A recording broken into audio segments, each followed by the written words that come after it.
I think that 9/11 was a wake-up call. It alerted Americans in general to the fact that two oceans on either side of us could not insulate us from the rest of the world. I think 9/11 really did kind of like put multicultural education on the map and really kind of make us, or make me at least, kind of more passionate about teaching acceptance and tolerance. I do believe that all Americans need to expand their knowledge of the world, and that's the best way to fight all kinds of extremism.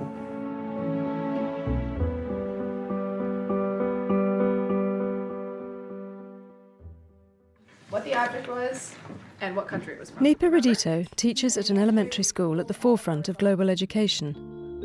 On 9/11, her sister was working at the World Trade Center. It was 8 hours before Nipa heard she'd escaped. But the aftermath was disturbing.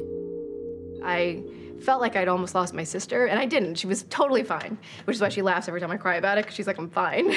But I remember not being able to get a taxi after, because I look Arab, I guess, and I could not get a taxi cab. And I felt like yelling from the top of my lungs, my sister was there. Like, I'm not, you know, like, I'm as angry about this as all of you are, you know? But really, those weeks afterwards were very, very difficult. People would yell things at you. I mean, really just, I mean, it made me so mad. But, you know, it changed the world. It did change the world. And I think, unfortunately, it's made a lot of Americans more resistant to immigration and more resistant to really caring and knowing about the world.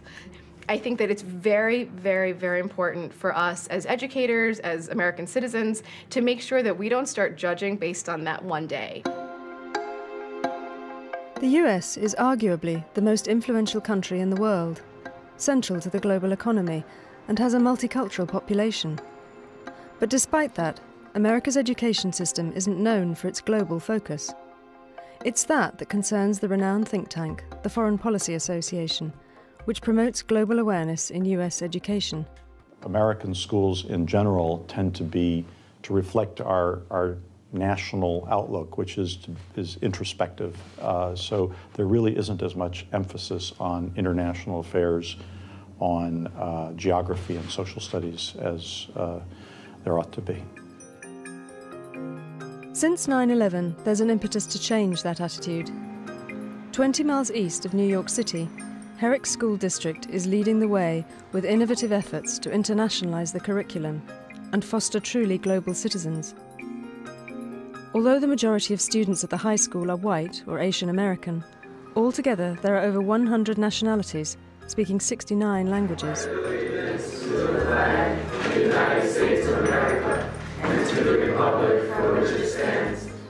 9/11 had a huge impact on all of us. Globalization, teaching skills and knowledge in a global context was important before that. What 9/11 added, though, was an urgency and, if you will, a downside. We're not doing this just all for good reasons. We're also doing it because the world is a risky place. And if we don't understand the world, it can have serious negative consequences. Osama, what are you doing? Over here. Jack Beerworth is the driving force behind the global focus at Herricks. I think global education is about infusing the world history, geography, cultures, different perspectives into everything. That, to me, is true global education. Not a special program, not a special unit, not a special course. It's bringing it into everything. Awareness of international affairs starts at elementary school. Nipa teaches 10-year-old fifth graders. What is so interesting about this election is we're not the only ones who's watching it. So I want us to explore, why does the world care? Okay, why does the world care so much? We trade a lot of things from all over the world.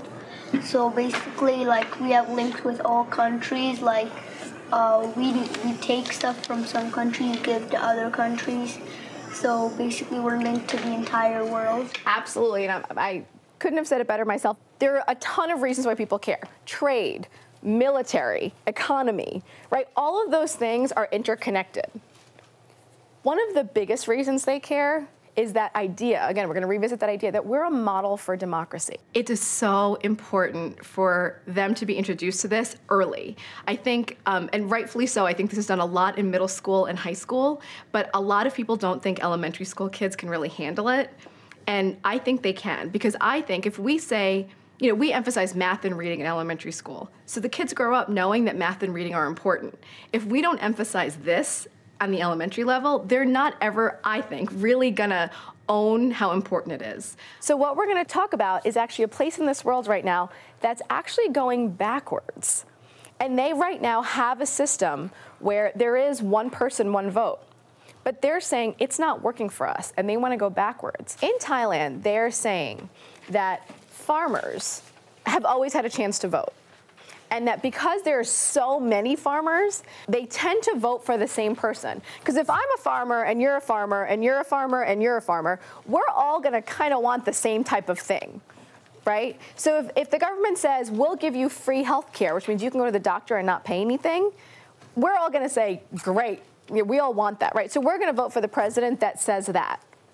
Now, if you're a rich businessman in Bangkok, okay, Bangkok is a big city in Thailand, and if you're a businessman, are you gonna have the same needs and wants as the poor rural farmers? They may want to hire more workers and then make more products, which will make them even more rich. That's exactly it. I never know what I'm gonna use. It depends on what's in the news. I don't repeat lessons. Last year I did a lesson on the Kenyan elections because it was relevant. It was happening at the time, and it fit perfectly with some of the things we were talking about with the Civil War in terms of not feeling like you were heard. I'm not gonna do that lesson again this year when I get to the Civil War because it's no longer relevant. I mean, my most important thing in doing this is making them realize that our curriculum is not antiquated. You know, it's really important to know this because we can learn from it. So we are going to play a little game where you all are going to be a country. Okay, so would you mind just giving each one out? Once you have your card, I want you to find a place in the classroom to stand. Now, if everyone can look at their card, on the top it says you are, and then a country. Then it says you need some sort of resource. Like this one says you need rubber for the tires on your tractor. Okay, so you need rubber. And then on the bottom, it says the resources that your country has. All of you have something that someone else needs. Okay, so you are all going to trade with each other. She has Australia, so what do you need? Wood for the pencils. So she needs wood for the pencils you export. So you're gonna hold this piece of the string on the end, okay? Can people look at their natural resources? Who has wood that they can give to her? Nicholas, is your hand up? Do you have wood to give us? Yes. Yep, okay. So try to throw it to Nick. Throw that piece of string to Nick. My goal for all my students is to leave with a greater sense of understanding about our place in the world. We are not, you know, I don't want them to be isolationists. You know, like I really want them to understand that we're all connected and that what we do on a daily basis does affect the world and what they do affects us. So there's a mutual responsibility there. I need rubber for my hockey pucks. Adam, heads up. All I'm here to do is plant seeds. I mean, they are 10, but they're quite sophisticated for 10-year-olds. And I don't think enough teachers really give them credit, but you can break it up for them. And they're so intuitive as 10-year-olds that they understand it. So you're gonna be a Canadian worker who just lost his job. So we're gonna take John. John, can you stand next to Anthony? And we're gonna pull John back a little bit. He can't be such a big part. Keep pulling. How many of you are feeling the tug on the string? Raise your hand. Raise your hand up high. Little bit. All right, so this is a lost job in Canada. What country are you? Italy. So Italy's feeling it. Did anyone in Italy lose their job? No, we're talking about a Canadian who lost his job, right? So he's feeling the tug. What about you, Greg? What country are you? South Africa. South Africa is feeling the tug. Just from this, just from not buying Nutella. I felt it. I'm Guatemala and I felt the tug. You're Guatemala and you felt the tug. And are you even directly connected to John? It doesn't even look like it, no. Right? Do you see how one little tug, one little lost job and one little person not buying Nutella or one person not buying as much oil really does have a global effect? First, I just thought the world was fine, but now I realize that other countries in the world are having problems with their economy. I think it's really important for you to know about other countries because anything could really affect your life. It could be a factor. Like if we go to a war with a country, someone we know could die. If we trade with a country, someone we know could get rich. So basically anything could really change your life, so you should know what's happening in the world. Many families move to this area of Long Island, specifically for the schools. Although the education is free, parents pay high taxes to live here. When he comes home, he has a different outlook on everything. He asks me about my mortgage, my car payments. He'll ask me about what's going on in India, since I'm from India, what's going on. And there are the merchants, they are being affected by the economy here. So he has all these different questions which he wasn't used to ask before. Stephen's going to become president of the United States. He's reading more. He's more involved in reading things that typically you wouldn't find fifth graders reading. You know, different articles in newspapers, editorials, which some adults don't read. So it's exciting, and he can talk, and he can speak relatively intelligently on the issues. I believe in the elementary schools, it challenges them and it motivates them to, want to learn more and understand and go online and research.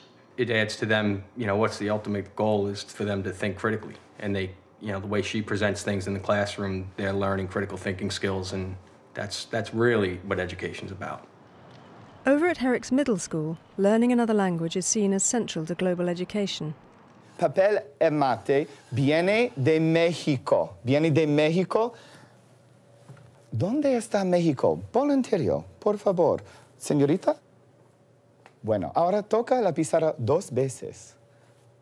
The approach is unusual. First of all, we have just this regular piece of paper, right? So we have to make it look like art. 3 times a week, the language and art teachers team up to deliver a dual language lesson. ¿De qué color más o menos es la corteza? ¿Es marrón o es negro? Más o menos.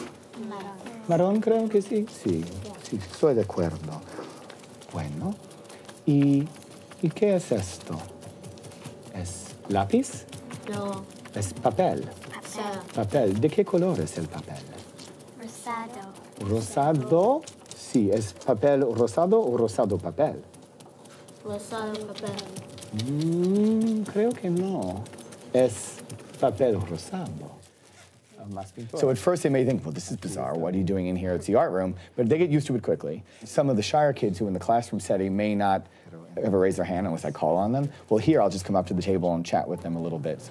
¿Son estrellas? Estrellas, yeah. Estrellas y sol? Sí? Sí. Perhaps a little more relaxed for them than it might be in the classroom as well. Ojos? O son ojos. Italian, French and Chinese are taught in the same way, and the school is thinking of expanding the approach to PE. No, ojos. Ojos. ¿De qué color es tu luna? Rosada. Ah, es una luna rosada. Muy bien. Excelente, señor. ¿De qué color es tu pájaro? Rosada. ¿Es rosada o rosado? Rosada. Es un pájaro. O rosado. Muy bien. Excelente. Muy bien. We're terribly monolinguistic, and because English is basically the universal language, Americans already speak that, they don't really feel this need to learn about other languages and hence other cultures as dramatically as they might. Tom Coleman also makes use of Hispanic songs, soap operas and newspapers, so students get really immersed in the culture. Oh, I see. I try and really let them know that, well, we're not the only people in the world, and they need to have some idea that there are other cultures out there, as well as some things are explained a little differently from language to language. So if you remove a whole language, you remove a whole thought system. It's a dog with funny ears and funny tail. Entonces es perro conejo. I felt that it was kind of important to learn Spanish in America because many people from Mexico come to America and they learn Spanish, so I felt it would be nice to be able to speak to a lot of people from different countries. My parents always used to speak Spanish at home, and I could barely understand them, so I thought taking it would, help me a lot. Art is probably really fun for a lot of students, so it makes Spanish more fun for them to learn. I want to learn as many languages as I can. The head of the language department recently set up a link with a school in Caracas, Venezuela.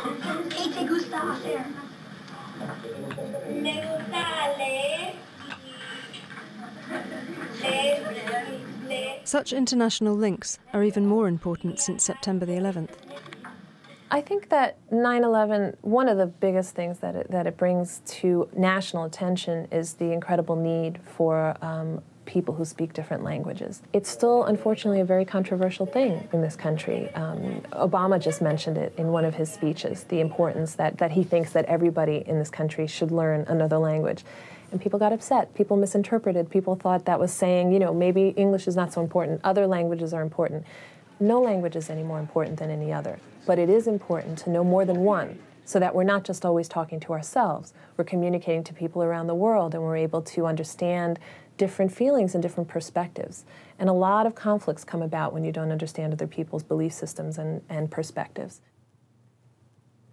If I could open the door and invite John McCain and Barack Obama to come here just to this class with the 20 of you, what would you suggest that they do? They're now, don't forget, they're going to be conducting U.S. foreign policy. They're going to be conducting U.S. military defense policy. What would you just suggest to them? Blow them up! 13-year-olds in 8th grade social studies have no hesitation discussing foreign affairs. We worked very hard to get where we are today. Right. And for like just saying, oh, I'm not gonna like anymore, like go away, it's like very hurtful to the other countries. And so like when, I don't know, if we all come out like of the war and then they bomb us, we don't have any backup like from other people. I like really disagree with like Corey like completely because I'm sort of like pro-peace. Yes. And also if you went and bombed every single like country that like you don't get along with, then like is anybody still gonna be alive? And plus my cousin is like in the my cousin is in the army in Iran, and he's the only boy in like in that family. U.S. Army or the Iranian army? Iranian. Okay. Because like you're forced to go like into the army, but since he's the only boy, he's only gonna go like into war if like somebody like declares war on them. I believe our students are pretty sophisticated. Because this is a pretty ethnically diverse community, they begin to pick up on the fact that there is more to the world than just their own little circle and their own little reality. And I think because of that, I can use that as a teacher to help me have a better lesson. I can go into some details and explanation of things. You know, it goes all the way back to the elementary school. They're doing these kind of things in the elementary school. They're doing it in the high school, and we're just one step along the way. Some countries don't even want our help. We're just doing it. Like what country, for example, doesn't want our help? Like Iraq. What did we do that sort of kind of makes them need us? Attacked them and conquered them. We conquered them, okay? We conquered. The United States of America, acting alone, invades Iraq. In this case, we acted alone and just said, you know what, we got to take out this guy, and we got to go in there, and we got to get rid of him. Who was the guy we got to get rid of? Saddam Hussein. Saddam Hussein. Okay, so getting back to this question, because this is a big part of the question. Should the United States be going around the world taking over all of these? Yeah, exactly. Well, maybe. Maybe? Yes. Maybe. Yeah, how could the United States do it in a peaceful way? I ask a lot of guided questions. I really believe in asking questions. Rather than just tell them everything, you ask a lot. You ask the same question, but you ask it a lot of different ways and try to guide them to come to some general kind of understanding. Make them think critically and say, oh, he wants to hear what I have to say. And I think that does matter. I think a 13-year-old kid wants to be heard. Over at Herricks High School, there are over 1,400 students aged from 14 to 18, from over 60 different cultural backgrounds. I know a lot more about different cultures just because we're all so diverse. Like, I feel like I'm part of pretty much every culture I get to experience. I have friends who go to schools in New Hampshire and Florida and less diverse states, and they don't get the same kind of education. I think it's definitely important to learn about other people, because if you don't learn about anything else about other people, you'll never get a true taste of what's really out there. Learning about other cultures has brought me closer to those other cultures, so I don't feel secluded at all.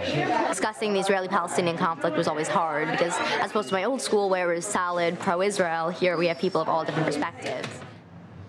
After 9/11, it was clearly important that students not only understand the world, but how the world sees America. One of the things we focused on in schools, as I'm sure many citizens did, is why do do people hate us? Why do people in the world hate Americans? Like, how could there be people cheering in parts of the world that this tragedy happened here? And I think it forced us to look at our history and how people perceived, how we're perceived in parts of the world, and how people perceived things that we have done as a nation. And so I think it really, it forced us to be more reflective and about perception, certainly about how we're perceived, and also about what we actually have done as a country. Our goal by the end of the period is to actually have passed a resolution on Millennium Development Goal 8, global partnership. Students are debating economic development as members of the African Union. Chloe Grafe introduced the Model UN course where 10th and 11th graders learn to debate as UN delegates. Motion to enter a moderated caucus for a duration of 10 minutes with a 30-second speaking time. I think that is in order. Are there any seconds to a moderated caucus? Okay, so our moderated caucus is open. You can discuss either working paper, but please indicate which working paper you are discussing so everyone knows what you're talking about. Okay, all those wishing to speak, please raise your placards. Madagascar, you have 30 seconds.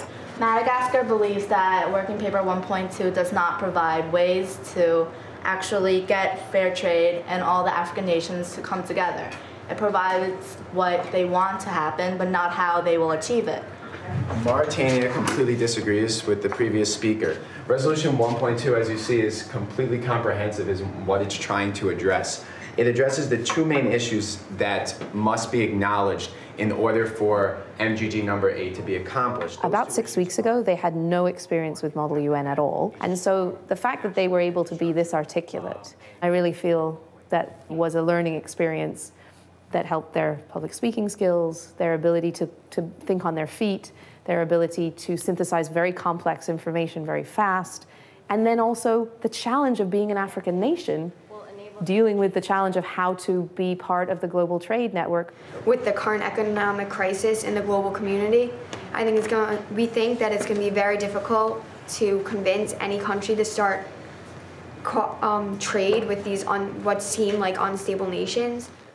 Students are frequently asked to see the world from a challenging perspective. Say if I have a student whose background is Israeli, I would give them maybe Iran as a country. And that's one of the things that Model UN can provide an opportunity where someone is forced to actually see the other side of an argument or position that they've never had. So I do think that the idea of spreading a kind of culture of what I would say international literacy, in a way, or global literacy of the complexities of issues is really important. Maybe I would also like to note that right now is a crucial moment for Africa to gain stability, and that because the world is in crisis right now and the world markets are doing so poorly, if the African nations can show their strength at a moment like this, then the developed countries will be much more likely to trade with them in the future. And thank you, Delegate. We will vote on each working paper one at a time. Bearing that in mind, we will begin with voting on working paper 1.1. All those in favor, please raise your placards of 1.1. 1, 2, 3. You know, the goal is to come out with a workable solution. Okay. Rather than to win. And I really like that. So a win is I've got the most people to agree with me and I've negotiated something, which I think is a really fantastic lesson in life. By a vote of 13 to 10, 1.2 has passed. You can applaud. Well done, you passed your first working paper. The class are preparing for a national debating conference where they'll be representing the Democratic Republic of Congo. I'm researching female genital mutilation for Democratic Republic of Congo, and it's actually a really, really crazy topic. It's really disgusting, and the fact that I have to read about it, go in depth about it, know every little detail about it, all the policies about it, it's just really, really overwhelming because I didn't know that this was happening in the world. in researching the Democratic Republic of Congo, I learned that it was the biggest war since World War II, and there's almost nobody that I know at least knew about it. I've learned that most NGOs out there, they're actually corrupted and they're not doing the job that the country wants them to do. That was really fascinating because I wondered, why would they do that? It helps build confidence and it helps you negotiate with people and be able to persuade people to see your point. I'm learning also how to listen to other people more and understand what they're saying and answer and give feedback to that. And you can apply that to real life as well. This class helps us become global citizens of the world, and it's really good because you should know exactly what's going on in the world, because in the end it might just affect you. From elementary to senior level, the global perspective at Herricks infuses the study of virtually all subjects and has become a model for other schools. If I can even plant a seed about being a good citizen, locally and globally, then I've done my job. I just need them to know that it's important, that you can't take things for granted. If I can begin to make them understand that Herricks, United States, is a part of a global community, and the fact that Herricks is a global community, it just brings that home. I personally believe very strongly that the best way to fight any kind of violence in the world and intolerance is with information and with discussion, and that's what my classroom is for. 9/11 is a constant reminder that the USA isn't isolated from the world. More and more American schools recognize that global citizenship isn't just an option, but a necessity. I think the biggest single thing that we can do for our children, individually and collectively, is to give them the tools and the knowledge that they need to change the world. What's really going to change the world is people who can solve tensions, develop mechanisms for people to work out differences of opinion in other ways than either war or terrorism.